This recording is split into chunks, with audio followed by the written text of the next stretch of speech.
రాజకీయంగా ఆ ఇద్దరు నేతలు ఉప్పు నిప్పు అన్నట్టుగా ఉంటారు. సమయం సందర్భం వచ్చిందంటే ఇద్దరు మాటల యుద్ధమే చేస్తూ ఉంటారు.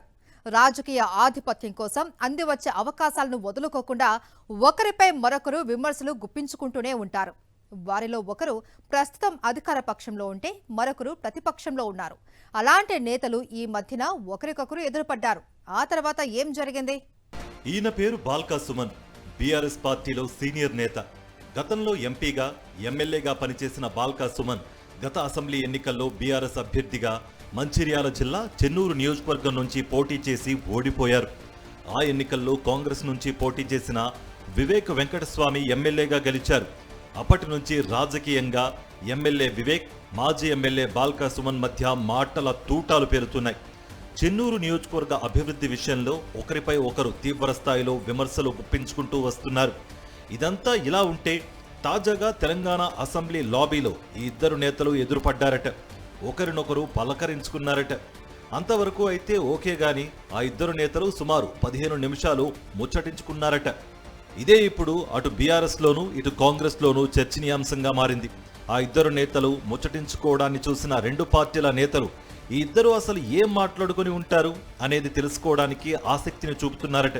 రాజకీయ పరంగా ఒకరంటే మరొకరికి ఏమాత్రం పడని ఈ ఇద్దరు నేతల భేటీకి సంబంధించి మరో ట్విస్ట్ ఉందని చెప్పుకుంటున్నారు. చెన్నూరు ఎమ్మెల్యే వివేక్, మాజీ ఎమ్మెల్యే బాల్కా సుమన్ మాట్లాడుకోవడం అప్పుడే అసెంబ్లీ లాబీలో వచ్చిన కేటీఆర్ కంటపడిందట. ఆ ఇద్దరు నేతలు కలిసి కూర్చుని మాట్లాడుకోవడం చూసి ఆయన కూడా ఒక్కసారిగా ఆశ్చర్యపోయారని సమాచారం. ఆ వెంటనే తేరుకున్న కేటీఆర్ వారితో కలిసి కాసేపు తాజా రాజకీయ పరిణామాల గురించి ముచ్చటించారట. Senior leader Chennur MLA Vivek Venkataswamy సరదాగానే ఉంటారని, అందరితో కలిసిపోవాలని భావిస్తుంటారని పొలిటికల్ సర్కిల్స్ లో టాక్. రాజకీయ ప్రత్యర్థులను రాజకీయంగానే చూస్తారు తప్ప మిగతా విషయాల్లో ఫ్రెండ్లీగానే ఉంటారని ఆయన గురించి తెలిసిన వారు చెప్పే మాట. ఇప్పుడు బాల్కా సుమన్తో ఆయన భేటీని కూడా రాజకీయేతర విషయంగానే చూడాలని ఆయన అనుచరులు చెబుతున్నారు. అంతే తప్ప అందులో రాజకీయంగా చెప్పుకునేది ఏమీ లేదని వారంటున్నారట. వివేక వెంకటస్వామి, బాల్కా సుమన్ మధ్య రాజకీయ వైరం 2014 నుంచే ఉంది. 2014లో పెద్దపల్లి నుంచి ఎంపీగా ఎన్నికయ్యారు బాల్కా సుమన్. ఆ ఎన్నికల్లో బాల్కా సుమన్ చేతిలో వివేక వెంకటస్వామి ఓడిపోయారు. ఆ తర్వాత మారిన రాజకీయ పరిణామాల్లో వివేక వెంకటస్వామి బీఆర్ఎస్లో చేరారు.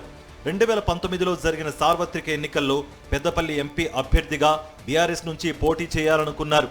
కానీ అధిష్టానం టికెట్ ఇవ్వలేదు. బాల్కా సుమన్ కారణంగానే తనకు ఎంపీ టికెట్ దొరకలేదని అప్పట్లో వివేక వెంకటస్వామి ఆగ్రహం వ్యక్తం చేసి గులాబీ పార్టీని వదిలేశారు. 2023లో జరిగిన అసెంబ్లీ ఎన్నికల్లో ఇద్దరూ రాజకీయంగా తలపడ్డారు.